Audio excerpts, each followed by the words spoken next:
आज की बात वर्तमान मुद्दों के साथ देखिए जयदेव पटेल के साथ शनिवार रात 11 बजे और रविवार सुबह 11 बजे सिर्फ नंबर 1 इंडिया न्यूज पर। नमस्कार व्यूअर्स, मैं जयदेव पटेल और आप देख रहे हैं नंबर 1 इंडिया न्यूज।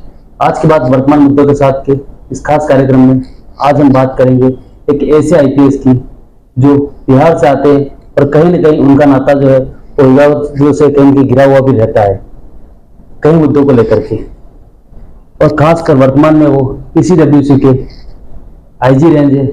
ऐसे में क्या कुछ खास प्राथमिकता है महिलाओं के उत्पीड़न को लेकर के हैं रोकने के लिए, और साथ साथ बच्चों के साथ जो क्राइम हो रहा है उसको किस तरीके से कंट्रोल कर रहे हैं। इन्हीं तमाम मुद्दों पर बात करने के लिए हमारे साथ खास मेहमान है महाराष्ट्र के पीसीडब्ल्यूसी रेंज के पुलिस महानिरीक्षक दीपक पांडे। दीपक पांडे जी, आपका बहुत बहुत स्वागत है हमारे प्रोग्राम। दीपक पांडे जी, आपसे मेरा पहला सवाल है कि आपने आईपीएस की पढ़ाई जो है वो बिहार कैडर होने के नाते करी या फिर ये कहें कि अपनी इच्छा से या पारिवारिक प्रेशर की वजह से करी शुरुआत? जनरली हम लोग जो बिहार से हम लोग आते हैं तो हमारे यहाँ हमारा जो लाइफ का जो पहले 20-22 साल है वो हमारी फैमिली के द्वारा ही निश्चित कर दिए जाते थे। और यदि लड़का पढ़ने में ठीक ठाक है तो वो आईआईटी की तैयारी करेगा और उसके बाद से सिविल सर्विसेज परीक्षा को देगा। तो उन्हीं चीजों को देखते हुए अपने माता पिता को खुश करने के लिए हमने भी उस दिशा में मेहनत किया और भगवान की कृपा हुई कि हमको इन दोनों ही क्षेत्रों में मुझको सफलता मिली। मैं आईआईटी भी गया और सिविल सर्विसेज में भी आया। तो इसमें अपना व्यक्तिगत कोई चॉइस बहुत ज्यादा नहीं बोल सकते हैं आप। माता पिता को खुश करना ही एकमात्र लक्ष्य था और उनकी ये इच्छा थी कि मैं ऐसा बनूं, सो मैं इस क्षेत्र में आ गया। दीपक पांडे जी, आपका एक विवादों से एक नाता सा रहा है पारिवारिक मामलों को लेकर अगर हम बात करें या फिर हम जॉब को लेकर बात करें, इस पर क्या कहेंगे? क्योंकि विवाद आपका पीछा छोड़ने के हम नाम नहीं ले रहे। नहीं, विवाद जो है यदि कोई व्यक्ति के खुद के करने की वजह से होते हो तो उसको विवाद में बोला जा सकता है। यदि विवाद किसी दूसरों के द्वारा इंजीनियर्ड हो तो उसमें उस व्यक्ति का कोई दोष नहीं होता है।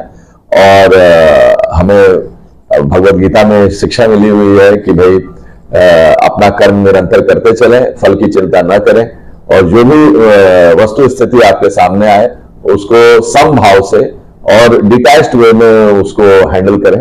तो मैंने भी जीवन में जब भी कोई परिस्थिति मेरे सामने आई है तो मैं उसमें अपने आप को कितना डिटैच करके समभाव से उसमें उसको देख सकूं और उसके बारे में निर्णय ले सकूं, इसी तरीके से मैंने अपना जीवन जिया है।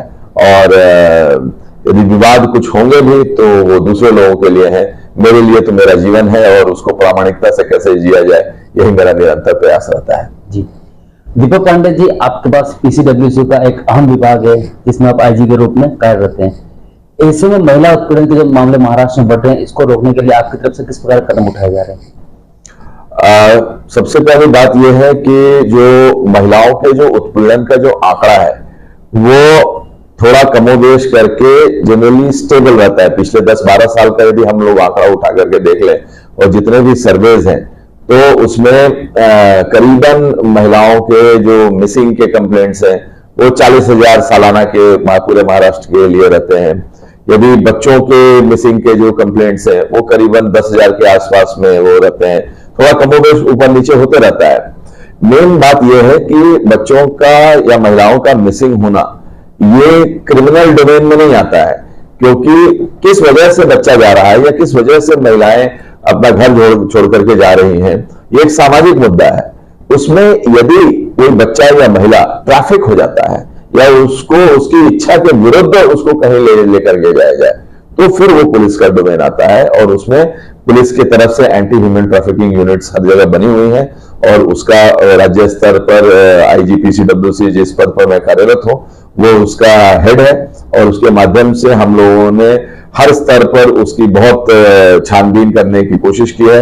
और हमने ये चाहा है कि जितने डिमांड सेंटर्स हैं जैसे ब्रॉथल्स हो गए, फैक्ट्रीज हो गई, या जहां पर इलीगल डोनेशन ऑफ ऑर्गन्स होते हैं, या घरों में उन लोगों को इलीगल अडॉप्शन के लिए यूज किया जाता है, या उनको घर में नौकरी चाकरी के लिए रखा जाता है, ऐसे जितने भी इलीगल डिमांड सेंटर्स हैं उनको क्लोज डाउन कैसे किया जाए, उनके ऊपर कुठाराघात कैसे किया जाए, उनको कैसे बंद किया जाए, ताकि यदि डिमांड ही नहीं रहेगा तो सप्लाई का प्रश्न ही नहीं उठता है।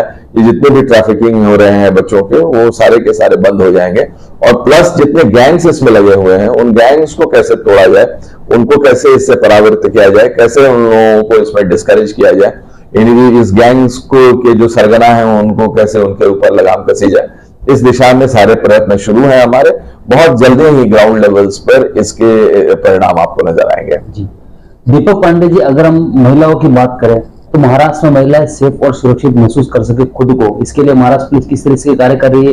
और क्या महिला कोई उत्पीड़ित है और मान लो थाने में जाती है एफआईआर लॉन्च करवाने के लिए, तो उसकी प्राथमिकता से उसके बाद सुनी जाए, एफआईआर लॉन्च की जाए और तुरंत उस पर कार्रवाई की जाए, उसको लेकर क्या कुछ कदम महाराष्ट्र पुलिस द्वारा उठाए जा रहे हैं?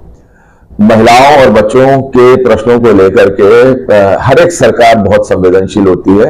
और ये हमारा जो तबका है जिसमें कि वल्नरेबल जो ग्रुप्स हैं, महिलाएं, बच्चे, सीनियर सिटीजन्स, जो बैकवर्ड क्लासेस हैं, जो डिफरेंटली एबल्ड, जो दिव्यांग लोग हैं, ये जितने हमारे समाज के जो तबके हैं, इसके प्रति सरकार की हमेशा सहानुभूति रहती है।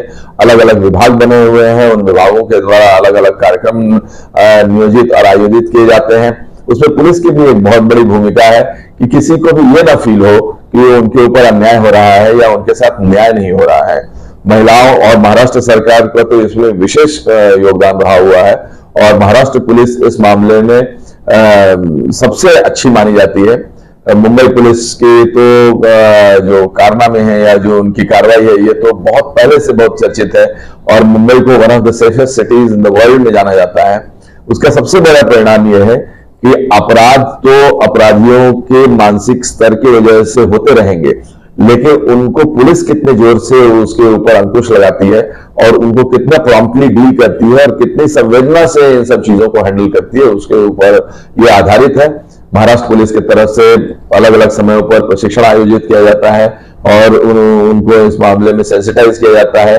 अभी हम लोगों ने अवार्ड भी शुरू किया है उसके लिए, बाल स्नेही अवार्ड उसको अभी भी 2 दिन पहले दिया गया है। इस संदर्भ में हम अपने टीम मेंबर्स को बहुत अच्छे तरीके से physically, mentally, emotionally, professionally fit रखना चाहते हैं ताकि जितने भी इश्यूज हैं, विशेष करके महिलाओं और बच्चों के, उनके प्रश्न को वो बहुत अच्छे से हैंडल कर सके और समाज को जिस तरीके की एक सुरक्षा व्यवस्था चाहिए वो महाराष्ट्र पुलिस देने में सक्षम है और वो दे रही है। जी दीपक पांडे जी, अगर मैं बच्चों की बात करूं तो आजकल एक ट्रेंड चल रहा है ऑनलाइन सोशल मीडिया के माध्यम से कि बच्चा बीमार है, उसके लिए इतने पैसे की जरूरत है, समथिंग जो नीड्स जो रहती हैं, उसको लेकर के जो इलीगल तरीके से पैसा जो लेने का काम कर रहे हैं जो ग्रुप्स हैं या फिर ऐसे जो सरगना है, उसके अगेंस्ट महाराष्ट्र पुलिस किस तरीके से मॉनिटरिंग कर रही है, क्या कार्रवाई कर रही है? हाँ, ये बड़ा अच्छा आपने प्रश्न उठाया है क्योंकि महाराष्ट्र पुलिस ने देश में पहली बार ये कदम उठाया है कि जितने भी क्राउड फंडिंग एजेंसीज हैं वो बच्चों को उनकी बीमारी का कारण बता करके सरकार को नीचा दिखाते हुए लोगों से पैसा इकट्ठा करती है और अपने स्तर पर इसका निपटारा करती है। इसका किसी भी सरकार के स्तर पर मॉनिटरिंग नहीं है, नहीं तो भारत सरकार के, नहीं महाराष्ट्र सरकार के या किसी दूसरे राज्य सरकार के। तो इसमें महाराष्ट्र पुलिस ने पहल की है। इसमें माननीय उच्च न्यायालय बॉम्बे हाईकोर्ट ने भी निर्देश दिया है कि आईजी पीसीडब्ल्यूसी, जिस पद पर मैं कार्यरत हूं, उन्होंने इस मामले में कानूनी कदम उठाए जाने चाहिए। और इस संदर्भ में आपको बताते हुए मुझे खुशी हो रही है कि हमने माननीय पुलिस महासंचालक साहब के आदेश के अधीन रहते हुए हम लोगों ने इसमें कदम उठाए हैं और करीबन 3 जगहों पर इनके ऊपर जो 16 करोड़ के इंजेक्शन का जो स्कैम था उसके ऊपर में गुना दाखिल कर लिया गया है। नांदेड़ जिले में, पिंपरी चिंचवड पुणे में और पुणे कमिश्नरेट में, ऐसे 3 जगह पर हो गए हैं। 2 जगह पर और भी ये विषय वहां के पुलिस कमिश्नर साहब लोगों को भेजा गया है, उस पर अभी जल्द ही निर्णय हो जाएगा।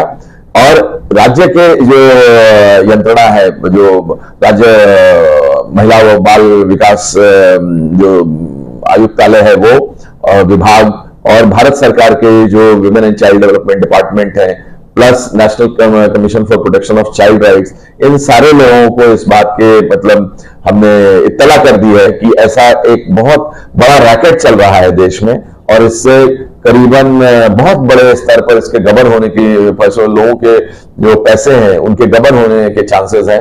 और इसमें मनी लॉन्ड्रिंग का भी यदि प्रकार है तो उसके लिए इसमें ईडी कार्रवाई करे। तो ये देश में एक बहुत जबरदस्त तरीके का एक जाल बिछा हुआ है जिसमें लोगों की भावनाओं के साथ खिलवाड़ किया जा रहा है।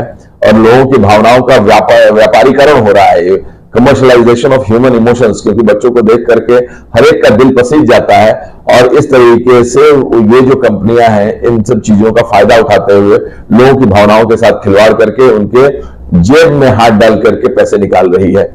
इस चीज को तत्काल बंद करने के लिए महाराष्ट्र पुलिस ने कदम उठाए हैं और मुझे ये पूरी आशा है कि पूरे राज्य के स्तर पर और राष्ट्रीय स्तर पर इसको एक बहुत बड़ा अंकुश लगेगा, ऐसी मेरी अपेक्षा है और मुझको लगता है कि इसमें हम कामयाब होंगे। जी दीपक पांडे जी, अगर हम नाबालिग बच्चों के साथ जो काम करवाते हैं उनकी बात करें या फिर जो सिग्नल्स वगैरह पे जो लोग ऐसे जो ग्रुप हैं जो उनसे कहीं न कहीं डोनेशन या फिर भीख के रूप में जो भी दान देने की जो कोशिश करते हैं इलीगल तरीके से, ऐसे लोगों को आप लोग किस तरीके से मॉनिटरिंग कर रहे हैं और कैसे कार्रवाई कर रहे हैं? क्योंकि ऐसे लोग कहीं ना कहीं अपनी इच्छा से तो नहीं आते हैं, कहीं कि उनको किसी न किसी बहाने टारगेट करके उनको भेजा जाता है। आपकी बात बिल्कुल सही है और ये जो विषय है वो माननीय सर्वोच्च न्यायालय के सामने आया हुआ है। इसके लिए एक वर्ड है CISS, children in street situations. इसको, इस प्रॉब्लम को असेस करके इसको दूर करने की उपाय योजना पर विचार किया जा रहा है। ये बेसिकली महिला और बाल विकास विभाग के अंतर्गत आने वाला विषय है और इसमें पुलिस की भूमिका उतनी ही है जितना महिला और बाल विकास विभाग इसमें पुलिस का हस्तक्षेप चाहेगी, क्योंकि ये जो विषय है ये थोड़ा सामाजिक विषय है और इसको संवेदना के साथ इसको डील करना चाहिए, ऐसा सरकार का इस मामले में सोच है। और इसमें जो महिला और बाल विकास विभाग जो भी इसमें निर्णय लेती है और जहां पर भी पुलिस की वहां पर मदद लगेगी, पुलिस की कार्रवाई की अपेक्षा होगी, पुलिस वहां कहीं पीछे नहीं रहेगी, वहां बढ़ चढ़ करके सरकार के सारी बाकी दूसरी यंत्रणाओं के साथ देगी। और ये जो विषय है इसको डेफिनेटली, क्योंकि बच्चों का जो स्वर्णिम भविष्य है वह भारत के संविधान में भी गारंटी किया गया है और भारत सरकार की जितनी भी यंत्रणाएं हैं ये बच्चों के जो सुरक्षा, स्वास्थ्य, शिक्षा और सम्मान का जो विषय है उसको इंश्योर करे। और जहां तक सुरक्षा का प्रश्न आता है उसमें पुलिस की भूमिका हमेशा रहेगी और पुलिस अपना दायित्व पूरा का पूरा निभाएगी। जी दीपक पांडे जी, अगर हम खासकर महाराष्ट्र की बात करें या महाराष्ट्र से लगते हुए अगर हम मेट्रो सिटी में दिल्ली की बात करें तो ऐसी जो जगह है वहां पे कहीं एक नाइट बार का एक कल्चर चल रहा है जिसमें नाइट बार को सब जगह परमिशन है, हम भी जानते हैं, लेकिन नाइट डांस बार जो होता है इसके अंदर पैसे इलीगल तरीके से ये कहें कि भेजे जाते हैं या फिर उसको कहीं के उड़ाए जाते हैं, ये किस तरह उसी लैंग्वेज में अगर हम बात करें तो उस पर कैसे अंकुश लगेगा? क्योंकि उसकी वजह से कहीं ना कहीं जिन लोगों को लत लग गई इन चीजों की उनके घर परिवार बर्बाद हो रहे हैं इसको लेकर के। इसमें जो विषय, दो विषय है। एक जो ऐसे कोई संस्था है जहां पर कि महिलाएं काम कर रही हैं या नाबालिग बच्चियां काम कर रही हैं, तो वहां पर जो है इमोरल ट्रैफिक प्रिवेंशन एक्ट के अंतर्गत कार्रवाई हो सकती है और इसके लिए स्पेशल पुलिस ऑफिसर्स की यंत्रणा जो है वो काम करती है। और ये जो हमने जो इस टाइप के ट्रैफिकिंग के जो डिमांड सेंटर्स हैं इनको पूरे तरह से बंद करने के लिए हम लोगों ने मुहिम भी चला रखा हुआ है और आशा है कि हमारे जो स्पेशल पुलिस ऑफिसर्स हैं वो इसमें कार्रवाई करेंगे। साथ ही साथ जो इसमें जो एक सामाजिक विषय है, यहाँ पर जो लोग आते हैं और उन लोगों को इस चीज की लत लगती है, तो ये पूरा का पूरा जो विषय है इसको सरकार के तरफ से पूरे अच्छे तरीके से रेगुलेट किया जाना चाहिए और इसमें कैसे इस सामाजिक समस्या को दूर किया जा सके इसके ऊपर पूरा का पूरा ध्यान देना चाहिए। दीपक पांडे जी, अब मेरा एक रैपिड फायर राउंड है जिसमें मैं आपको सवाल करूंगा, आपको दो ऑप्शन दूंगा, उसमें से आपको एक को सिलेक्ट करना है। अगर आपको आंसर नहीं देना तो आप उसको पास ऑन भी कर सकते हैं। आपसे मेरा पहला सवाल है कि पुलिस की जॉब या अदर जॉब, कौन सी जॉब बेस्ट आपके अनुसार? हम तो भगवत गीता से जाते हैं और हमको पता है कि सारे कार्य समान हैं और हर कार्य को समान भाव से डिटैच्ड रूप से करना चाहिए और इसमें अपना जो जितना संपूर्ण योगदान, सर्वोच्च योगदान जो लग सकता है वो करना चाहिए। सरकार का कोई भी काम छोटा नहीं है, इनफैक्ट कोई भी काम दुनिया का छोटा नहीं है। जी। पुलिस की जॉब में सीनियर अपनी मनमानी करते हैं या और कितने सही हैं कितने गलत? ये जो है पुलिस विभाग की बात नहीं है, ये पूरे सरकार में ये एक विषय है कि जनरली जो सुपीरियर्स हैं वो सबऑर्डिनेट्स को इंस्ट्रक्शंस देते हैं और सबऑर्डिनेट्स का काम है उन इंस्ट्रक्शंस का पालन करना। बहुत बार ऐसा होता है कि ये जो मर्यादा होती है ये बहुत डेलिकेट बैलेंस है और इसमें एक्चुअली में देखा जाए तो टीम वर्क का है। तो जितने भी अच्छे अधिकारी आप देखेंगे, वो अच्छे अधिकारी कभी भी अपने कलीग्स को छोटा नहीं समझते हैं, उनको अपने टीम का पार्ट समझते हैं, और टीम में कोई छोटा बड़ा नहीं होता है। तो यदि हम किसी भी व्यक्ति को, और बहुत सारे केसेस में ऐसा भी होता है कि सबऑर्डिनेट्स भी अपनी मनमानी करने लगते हैं, तो ये इंडिविजुअल चीजें हैं, इसको जनरलाइज नहीं किया जा सकता है। पर जहां तक टीम का सवाल है, तो यदि एक अच्छा टीम लीडर होगा, एक अच्छा बॉस होगा, तो वो अपने सबऑर्डिनेट्स को हमेशा साथ लेकर के चलेगा।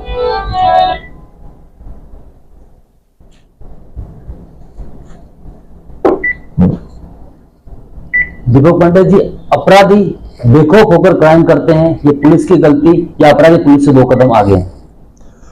अपराधी बेखौफ होकर के यदि किसी समाज में यदि ये काम करते हैं, तो ये समझना चाहिए कि सरकार की और समाज की जितनी यंत्रणाएं हैं, वो जो है वो काम नहीं कर पा रही हैं।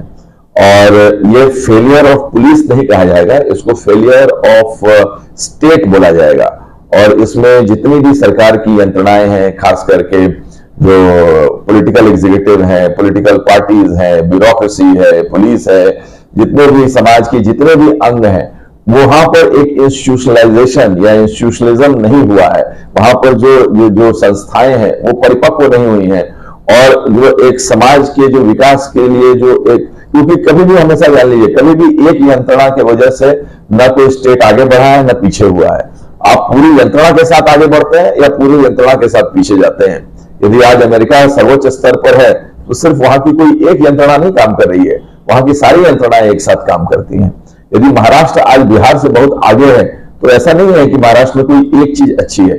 पूरे महाराष्ट्र की यंत्रणाएं जो हैं वो दूसरे राज्यों की यंत्रणाओं से ज्यादा परिपक्व तरीके से काम करती हैं। इसका कारण अलग अलग हो सकता है, लेकिन जो एक इंस्टीट्यूशन बिल्डिंग होता है वो बहुत इंपॉर्टेंट है, और उसमें सारी यंत्रणाओं को अपनी मर्यादा के तहत रहते हुए, दूसरी की मर्यादा का सम्मान करते हुए और टीम वर्क के साथ जब तक आगे नहीं बढ़ेंगे, तब तक हम लोगों को कोई टेंजिबल सोल्यूशन और लॉन्ग टर्म सोल्यूशन, और जो हम माननीय प्रधानमंत्री साहब ने बोला है कि हम अगले 20 सालों में हम एडवांस्ड कंट्री हो जाएं, डेवलप कंट्री हो जाएं, उसके सपने को यदि साकार करना है तो इंस्टीट्यूशन बिल्डिंग इस देश में बहुत जरूरी है, और सारी इंस्टीट्यूशंस को अपने अंदर में परिपक्वता और सक्षमता लानी होगी, और दूसरे संस्थाओं का सम्मान करना पड़ेगा। पुलिस की कार्रवाई में पारदर्शिता से नहीं होना, तथ्यों का अभाव या पॉलिटिकल प्रेशर?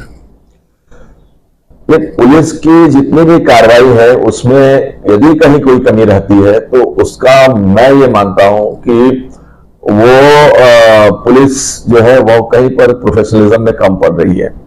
और यदि पुलिस प्रोफेशनल होगी, और प्रोफेशनल पुलिस में उसका हेल्दी होना बहुत जरूरी है। आज की डेट में ज्यादातर पुलिस जो है वो बीमार है, बहुत ज्यादा काम करते हुए वो थक गए हैं, और थक करके वो बीमार हो गए हैं। 30% से 40% से ज्यादा लोगों को हार्ट डिजीजेस हो गए हैं। इतने ज्यादा ये इश्यूज प्रोमिनेंट हो गए हैं। प्लस जितने नए नए कानून बनते हैं, उसमें हर कानून में पुलिस को एक भूमिका दे दी जाती है, और इतने ज्यादा एक्ट्स पुलिस को इंप्लीमेंट करने होते हैं, किसी दूसरे विभाग में इतने एक्ट्स इंप्लीमेंट नहीं होते हैं। और पुलिस के ऊपर जितनी जवाबदारी है उसको यदि देखा जाए तो एक हरकुलियन टास्क है, और पुलिस इसको जब कर रही होती है तो करते करते उसके ऊपर वर्कलोड इतना ज्यादा आता है कि लोग आजकल मान भी रहे हैं कि stress is the biggest killer. तो पुलिस के ऊपर इतना स्ट्रेस है जिसकी वजह से पुलिस की सक्षमता पर प्रश्न चिन्ह आ जाता है। यदि पुलिस को बहुत सक्षम करना है तो सबसे पहले पुलिस को बहुत स्वस्थ बनाना पड़ेगा, और इस दिशा में सरकारें प्रयत्न कर रही हैं, करेंगी। और जिस दिन पुलिस बहुत स्वस्थ और सक्षम होगी, उस दिन सारी यंत्रणाएं अपने आप काम करेंगी। प्रोफेशनलिज्म के आगे कोई दबाव नहीं काम करता। जी दीपक पांडे जी, भारत में रेपिस्ट को फांसी की सजा नहीं होना दूसरे देशों की तरह पुलिस की कमजोरी या न्यायपालिका में कानून की बदलाव की जरूरत? ये बात आपने ठीक बोली कि रेपिस्ट जो है वो उसको कैपिटल पनिशमेंट होना चाहिए कि नहीं होना चाहिए। कानून में पॉक्सो मतलब जो protection of children from sexual offences act जो है, उसके तहत जो हीनियस क्राइम्स है उसमें डेथ पेनल्टी के का प्रावधान किया गया है। और जनरली जो हमारे कोर्ट्स भी हैं, इंक्लूडिंग हाई कोर्ट और सुप्रीम कोर्ट, फांसी की सजा rare of the rarest cases में देते हैं, क्योंकि बहुत बार ऐसा होता है कि कोई व्यक्ति ने यदि ऐसा क्राइम किया हुआ है तो जेल्स में रख करके उनको सुधारने का मौका दिया जाए। ऐसा एक जो क्रिमिनल जूरिस्प्रूडेंस की ये धारणा है। लेकिन सबसे बड़ी बात यह है कि जो क्रिमिनल जूरिस्प्रूडेंस है उसमें पुलिस एक पार्ट है, पुलिस पूरा का पूरा अंग नहीं है। उसमें प्रोसिक्यूशन, जुडिशरी और जेल अथॉरिटीज ये भी उसके पार्ट है।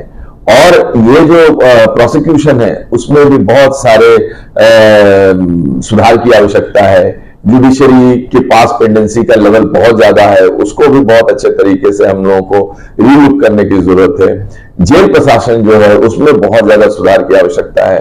तो अकेली पुलिस जो है उसको वो जो है उसके पास आईपीएस अफसर आए हुए हैं जो यूपीएससी के द्वारा मतलब सेलेक्ट करके भेजे जाते हैं। ऐसा ही जो है दूसरे विभाग हैं उनको भी उसी टाइप से सक्षम करने के लिए एक बहुत मेरिट बेस्ड जो सिस्टम है वो बनाना चाहिए। प्रोसिक्यूशन आज की डेट में मोरलेस एक अनऑर्गेनाइज सेक्टर टाइप से काम कर रहा है, उसको एक ऑर्गेनाइज सेक्टर के रूप में फॉर्मलाइज किया जाना चाहिए, उसका सक्षमीकरण होना चाहिए। और जितने भी ये विषय हैं जो क्रिमिनल जूरिस्प्रूडेंस में जो क्रिमिनल जस्टिस सिस्टम के जो पार्ट हैं, हर पार्ट के ऊपर ध्यान दिया जाना चाहिए। सिर्फ पुलिस के ऊपर जवाबदारी डालना मतलब कि ये मान के चलना कि सिस्टम नहीं सुधरेगा, क्योंकि यदि आप एक यंत्रणा के ऊपर सारी जवाबदारी दे देंगे तो दूसरी यंत्रणाएं जो है वो इन सब चीजों से बेखौफ हो जाएंगी और उनका ये पूरे सिस्टम में उनकी जवाबदारी है उसको वो पूरी नहीं कर पाएंगे। जी, रिलेशनशिप और लिविंग रिलेशनशिप इन दोनों के अंदर दो वयस्क लोग साथ में रहते हैं। इसको लेकर माननीय सुप्रीम कोर्ट ने फैसला सुनाया कि इसके अंदर रेप की अकाउंटेबिलिटी नहीं होगी। ये फैसला कितना सही कितना गलत, सामाजिक दृष्टि से और पुलिस की दृष्टि से? ये जितने भी माननीय सर्वोच्च न्यायालय और उच्च न्यायालय के निर्णय आते हैं वो जितनी भी यंत्रणाएं हैं सरकार की उनके ऊपर वो बंधन कारक होता है। लॉ 3 प्रकार के होते हैं, primary law, secondary law, tertiary law. Primary law हमारा भारत का संविधान है, सेकेंडरी लॉ हमारे जो स्टेट लेजिस्लेचर और पार्लियामेंट के द्वारा पारित लॉज हैं, और टर्शरी लॉ जो माननीय सुप्रीम कोर्ट और हाई कोर्ट्स के द्वारा पास किए गए केस लॉज हैं। केस लॉज के आधार पर सरकारें अपने स्तर पर निर्णय लेती हैं और जैसा निर्णय सरकार इस मामले में हमारी पुलिस या दूसरी यंत्रणाओं को देती है वो पुलिस को मानना बंधन कारक होता है। और इस मामले में जितने भी विषय हैं, रेप का वैसे ही विषय जो है वो थोड़ा कॉम्प्लिकेटेड है, क्योंकि बहुत सारे केसेस में जो है वो हमारा कन्विक्शन रेट बहुत कम है, क्योंकि हम जिस चीज को रेप मानते हैं कोर्ट उसको रेप नहीं मानता है। तो इन सब चीजों के आधार पर अभी चीजें डेवलप हो रही हैं और बहुत जल्दी हम लोग इसके परिपक्वता के स्टेज पर पहुंचेंगे। अभी सुप्रीम कोर्ट की जितने भी निर्देश है उसको पालन करने के लिए हम कटिबद्ध हैं। दीपक पांडे, आपने हमारे लिए समय निकाला और सभी सवालों का बेखौफ जवाब दिया, उसके लिए आपका बहुत बहुत धन्यवाद। Thank you so much sir.